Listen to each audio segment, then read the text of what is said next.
All right, we are ready to move on to our last step in this particular radical unit, and it's kind of an interesting one, so let's get started. We got a little bit of work to do.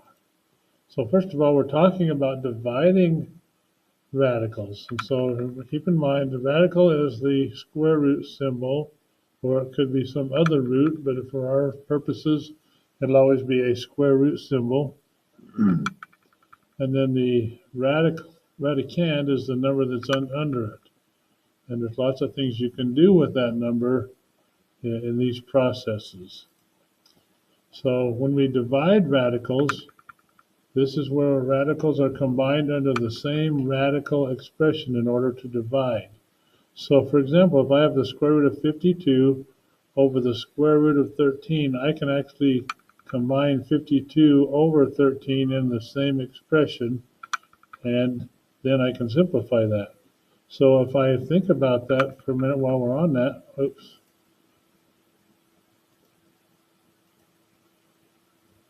So you can simplify 52 over 13. So let's take a look at what that would look like.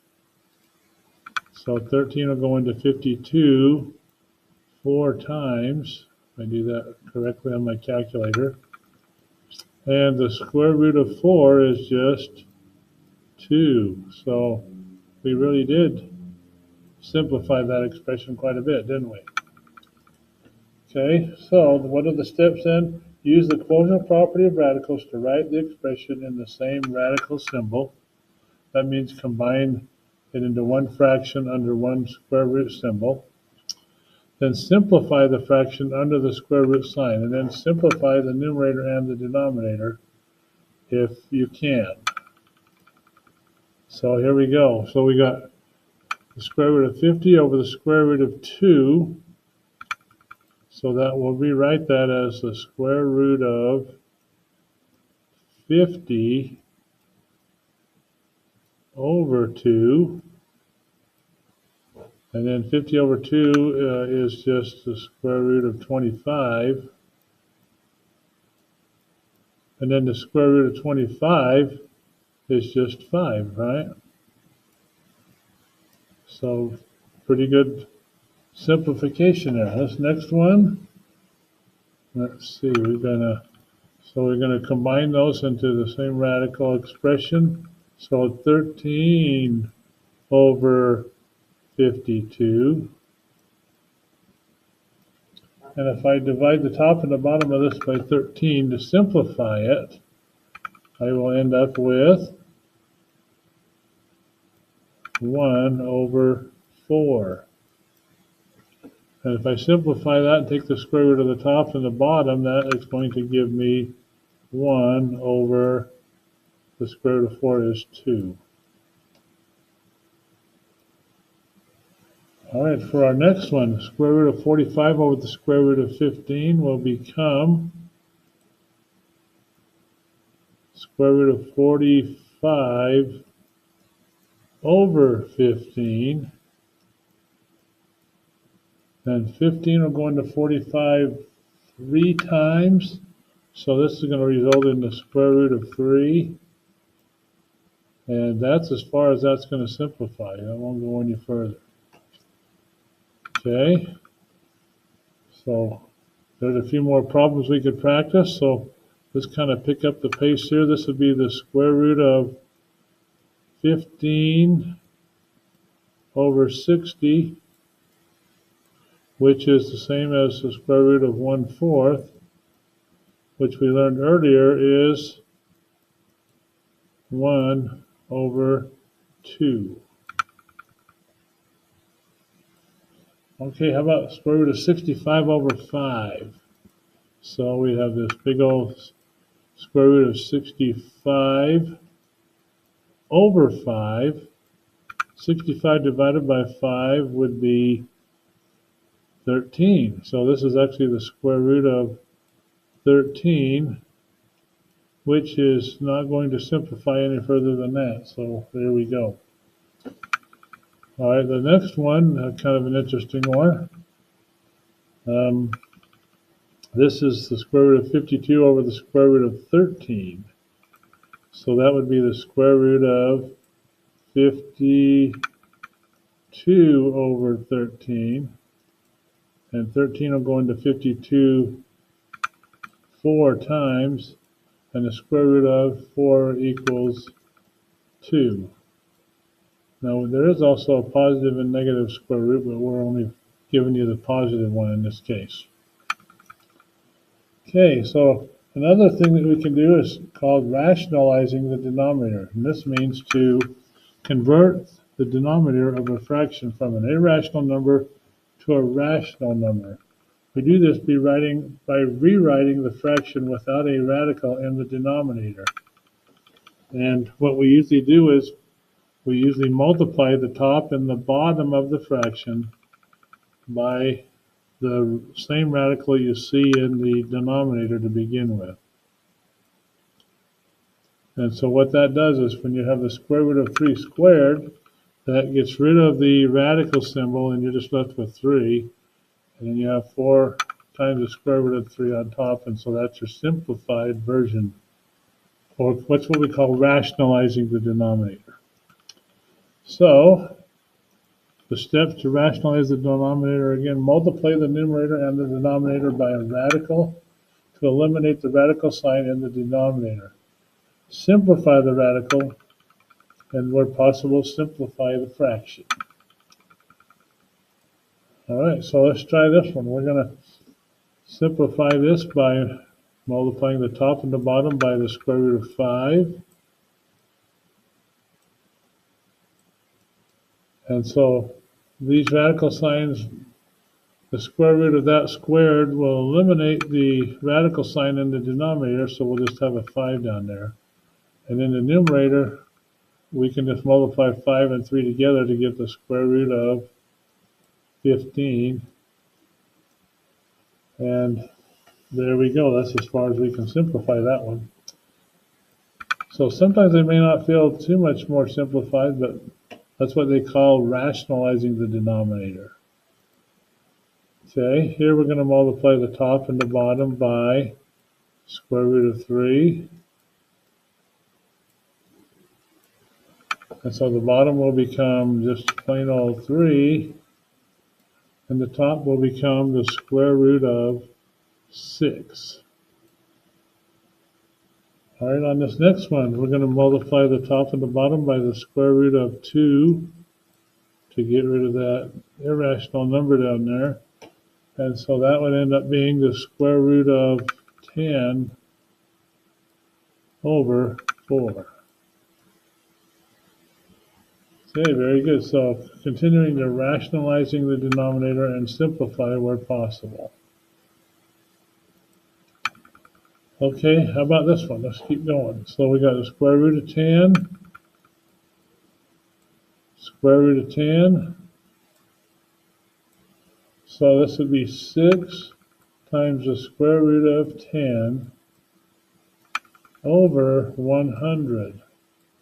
So in this case, this fraction, 6 over 100, can be simplified a little bit further by just simplifying that fraction. So if I divide the top and the bottom by 2, that would give me 3 fiftieths. And then up on top, we got 3 times the square root of 10 fiftieths. All right, there we go. Let's keep our momentum going. We got the top and the bottom of this one. We're going to multiply by the square root of 5. While we're at it, we're going to go ahead and multiply the top and the bottom of this one by 3. And so the top and the bottom of this one, we end up with 8 square roots of 5 over 5. And so that's completely simplified on that particular one. On this next one, we have the square root of 7, or 7 times the square root of 3 over the square root of 3 times the square root of 3, which is just 3. And so there's that simplified version of that. where we rationalize the denominator. Okay, here's another one. We're going to multiply the top and the bottom of this one by the square root of 10 to get that irrational number out of the denominator. And so that gives us 3 times, and then on the radicals we do 10 times 8, which is 80, cube root of 80. And then the square root of 10 times the square root of 10 is just 10. So that means we have 3/10 times the square root of 80. All right, let's try this one. And we got a number out front, we got to kind of watch out for that too. So, but we're going to multiply by the square root of 15, multiplied by the square root of 15. So, by multiplying the square root of 15 times the square root of 15, we get 15, and 15 times 5, so this is just 5 times 15 down here. And on the top, we've got 9 times 15, so 9 times 15 is 545, and 9, 10, 11, 12, 13, so 135. So we end up with the square root of 135 over, and 5 times 15 is 50 plus 25, which is 75. And there you go. So again, simplified once again. Okay, rationalize the denominator, so we got to multiply the top and the bottom by the square root of 5.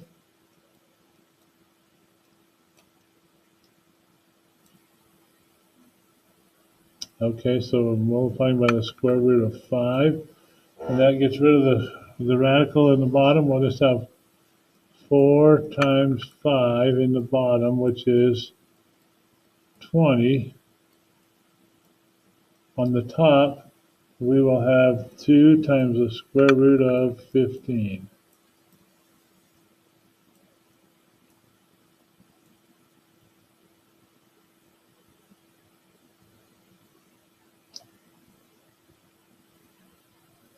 Okay, so 2 times the square root of 15 over 20, and then that 2 over 20 will simplify a little bit to be 1/10 times the square root of 15. All right, there's a nice little question, huh? How many more? Okay, we got a couple more examples. So let's see if we can go pretty quick. So on this one, we're going to have the square root of 15 on the bottom and square root of 15 on the top. And when we multiply that together on the bottom, that gets rid of the square root symbols. So we end up with 15 times 4, 15 times 4, which gives us a denominator of 60. And then on the top, we're going to have the square root of 25 times the square root of 15. So I'm going to use my calculator on that one. I've got 25 times 15, which is 370. So 5 times the square root of 375. So 5 divided by 5 over 60 comes out to be 1 over 12. And what about the square root of 375? Does that simplify at all? No, it comes out to be a decimal, so we're going to leave it as the square root of 375. We could probably simplify it a little bit, but we're going to leave it as is for now. Okay. All right, 2 more. So square root of 15, square root of 15. That gives us 3 times the square root of, and then 12 times 15. equals 180. 180 divided by 15. So if we simplify that one more step, that would give us the square root of 180 over 5. Very nice.